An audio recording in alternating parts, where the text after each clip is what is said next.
8th lesson, This happy breed of men, this little world. And here is the weather forecast.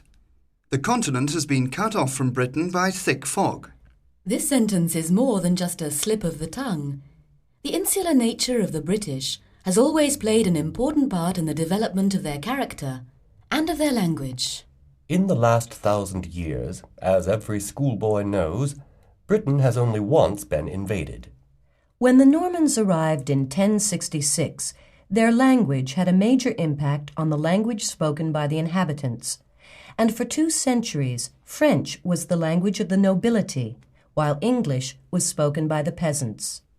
This influence can still be found today in a sort of parallel vocabulary. Here are some telling examples. The peasants tended their sheep, pigs and oxen, but when the animals were killed and served at the lord's tables, the meats were called mutton, pork and beef. The lord would sit in an elegant chair, whereas the peasant may do with his humble stool. Today, words of Latin origin form the vocabulary of science, philosophy, and government. But the 5,000 words of Old English that remain form the basic building blocks of everyday language. No wonder the English vocabulary contains nearly 1 million words. But don't worry.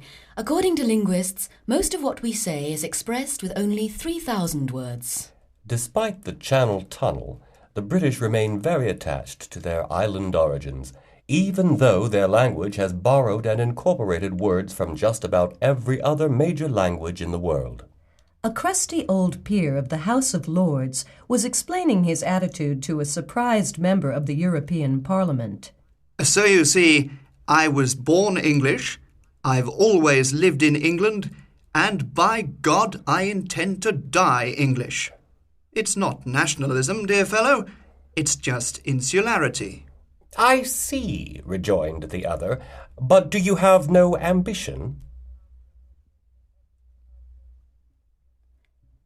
Exercises. Operator, I think we've been cut off.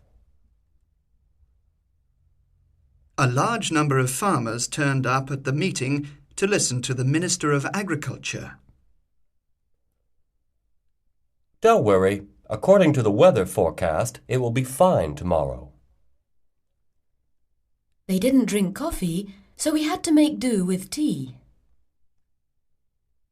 Where were you born? In a tiny town in the north of Scotland. He said it was a slip of the tongue, but I'm sure he said it on purpose.